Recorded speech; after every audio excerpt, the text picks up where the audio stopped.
Namaskar. All of you are welcome in the Nishulk IAS online platform. And today, the topic we are going to discuss is the class NCRT, class 6 Geography, chapter 1st. And this chapter I have divided into the two parts.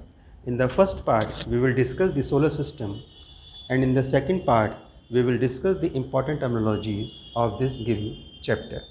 Before starting the lecture, I must remind you that the fully completed printed notes you pupils are finding of this chapter in the description box through our links which open on the Nishulk IAS website. From there onwards, you can download or copy paste your respected notes. This is an online initiative and the free of cost IAS or the state PCS civil service preparation platform. So, Geography NCRT class 6 chapter 1st, and this chapter we are discussing the first part solar system. So what is the solar system? I have described point wise in the given notes, but for a quick review, I must tell you that in the solar system we have our sun, then we have the 8 planets. Sun is a example of star. So we have the one of the star, then we have the 8 planets. After that we have the asteroids, then we have the comets, then we have the meteors, and part of that we have the dust particles and the gases composition. So in the starting of the solar system we will start with the sun, and as we know the radius of the sun is 7 lakh kilometer.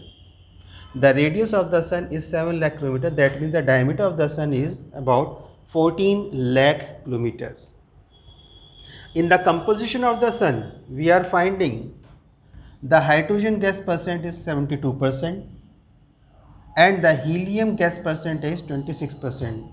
On the various platform you may find there is slight changes in the percentage of the given hydrogen and the helium gases, but I am telling you according to the international standard. According to the international standard we have 72% hydrogen in the sun and 26% helium, and the 2% are the composition of the rest of the gases where we are finding about all the gases in the composition of the sun. The temperature of the core or the temperature of the sun at the center is 1.5 crore degrees centigrade. That means 150 million degrees centigrade. The temperature of the sun at the core or at the center of the sun is 1.5 crore degrees centigrade, and with its diameter, with its radius of the 7 lakh kilometer, we are finding that the temperature from starting from the center toward the surface is decreasing. What is decreasing? Temperature is decreasing, and at the surface the temperature is starting from the 5500 degrees centigrade to about 6100 degrees centigrade. The newly estimated are observing that the temperature is much higher than what has been given at the surface temperature, but for the time being what has been established fact up till now, the temperature of the sun is 5500 degrees centigrade to 6100 degrees centigrade. So on the average calculation we take the temperature of the surface of the sun is 6000 degree centigrade.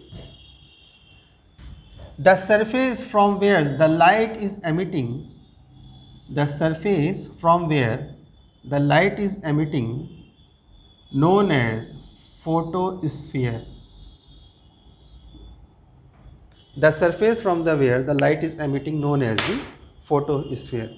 Moving away from the sun, then the first planet we are encountered is Mercury, then we have the Venus, and at the third place we have our Earth, and at the fourth place we have Mars.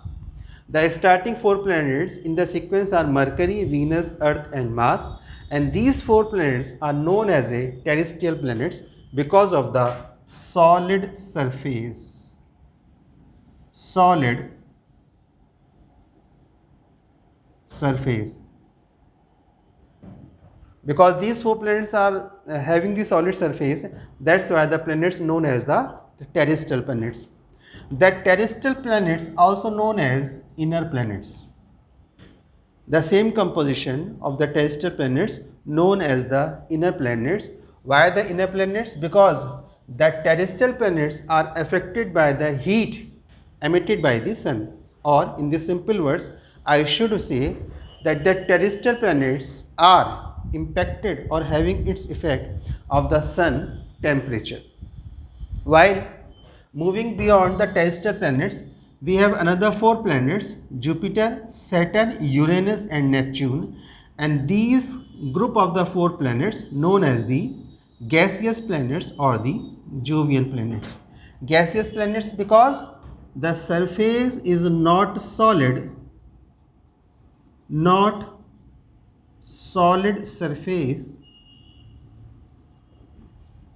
and simultaneously the surface is about the gaseous composition, and because they are very much large in the shape or the size, that's why they're known as a Jovian planets. So why we have the first four planets as a terrestrial planets and the last four planets as the Jovian planets? This is the simply fact because the temperature differences of the sun cause solar waves. You don't need to draw it, just understand it. Solar waves, and the temperature of the solar wave is about 6000 degree centigrade. The temperature differentiation in the composition of the sun caused solar wave movement at the surface of the sun, and the temperature of the solar wave is about 6000 degrees centigrade. We know what is the difference between the air and the wave.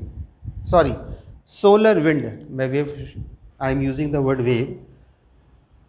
Due to the temperature differentiation at the center of the earth, at the center of the sun, and at the surface of the sun, and due to the composition of the sun, thus at the surface of the sun we have the solar winds, and the temperature of about a solar wind is about 6000 degree centigrade. Because of this high temperature, when the solar winds encountered with the first four planets, that is the Mercury, Venus, Earth and the Mars, they moved away the respected gases of these planets. Moved away the respected gases of these planets, who? Solar winds. And what happened beyond that? From the sun to the distance of the 70 crore kilometer, from the sun to the distance of the 70 crore kilometer, we have a zone which known as a frost line beyond the asteroids belt. From the distance of 70 crore kilometer from the sun, we have a zone known as a frost line. And what is the speciality of this zone? Beyond this zone, the gases start to frost because the effect of the sun temperature is negligible or non-existing. So beyond this zone, that is known as a frost zone, the gases start to frost. So the gas which were moved away by the solar winds, when crossed this zone or entered into this zone, the gases started to frost, and they frost over Jupiter, Saturn, Uranus and Neptune. So the internal structure or the inner structure of these planets and the structure of the terrestrial planet is same, but they got a differentiation and known as a gaseous planets because around that structure we have a very thick layer of the gases. That's why the last four planets known as a gaseous planets. The difference is clear. The solar wind caused move away of the gases of the first four terrestrial planets. Now they moved or beyond or enter into the frost zone where the gases started to frost, and they frost over Jupiter, Saturn, Uranus and Neptune. That's why the last four planets known as a gaseous planets. The gaseous planets also known as a outer planets. The first four planets known as the inner planets, while the last four planets known as a outer planets.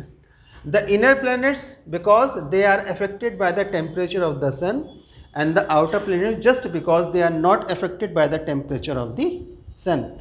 If they could be affected by the temperature of the sun, certainly the gaseous planets could not have been formed.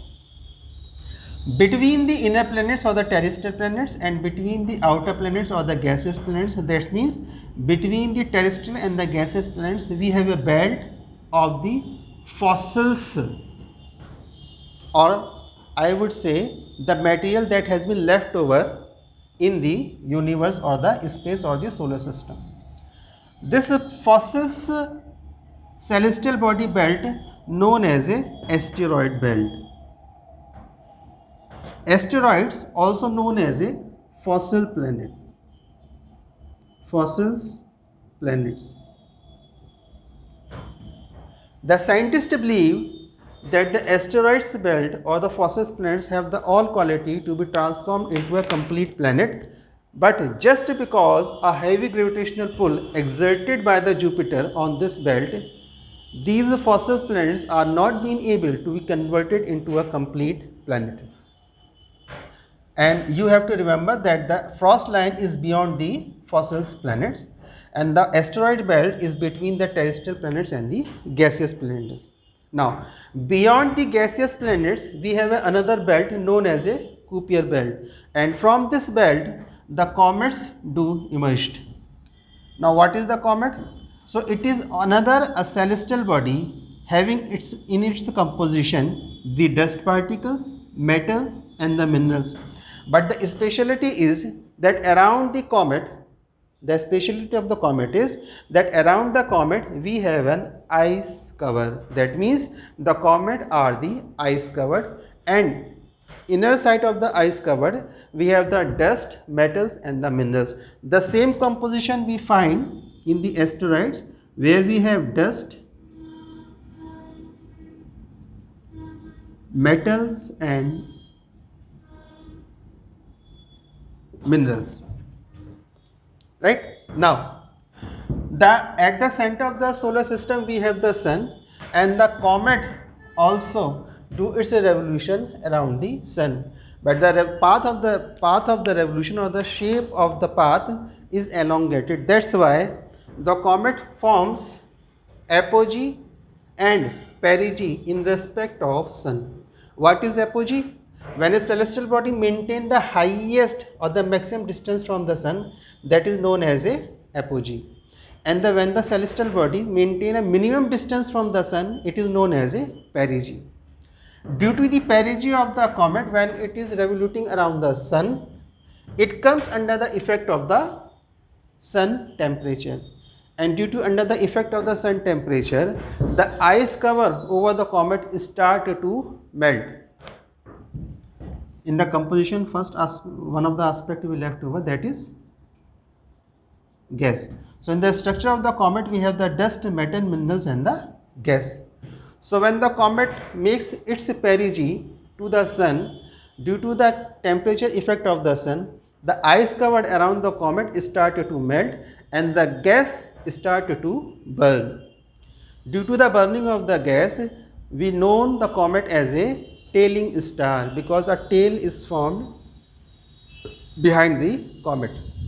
And when the human being sees a celestial incidence or the astrological incidence at the sky, we call it as a breaking star.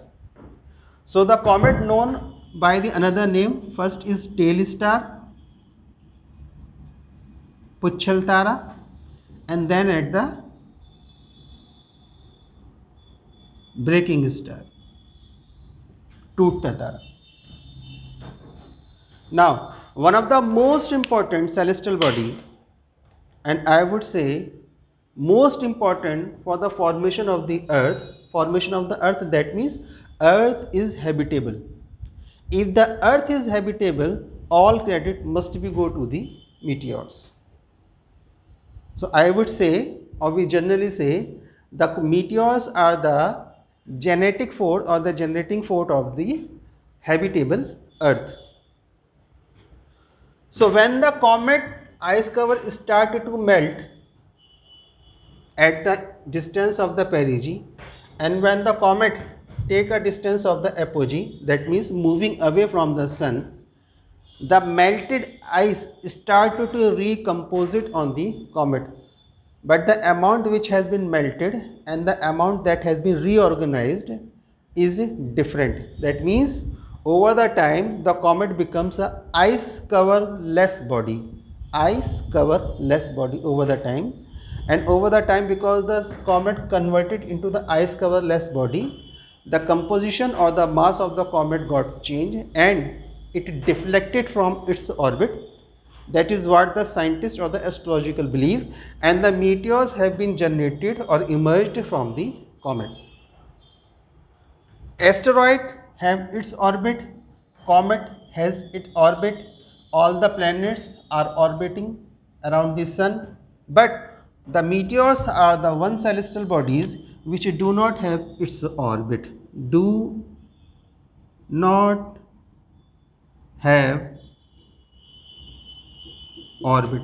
That means they are moving around the sun is at the center, but they are not moving around the sun in a orbit. It means I have shown the meteors around the sun, but it could be here and it could be here also. In the composition of the meteors, we have the dust particles, again dust, minerals and metals. The same composition we are finding in the comet. And when the meteors encountered with the earth with a force, it broke down over the earth and it supplied what? Dust particles, minerals, gases and metals over the earth.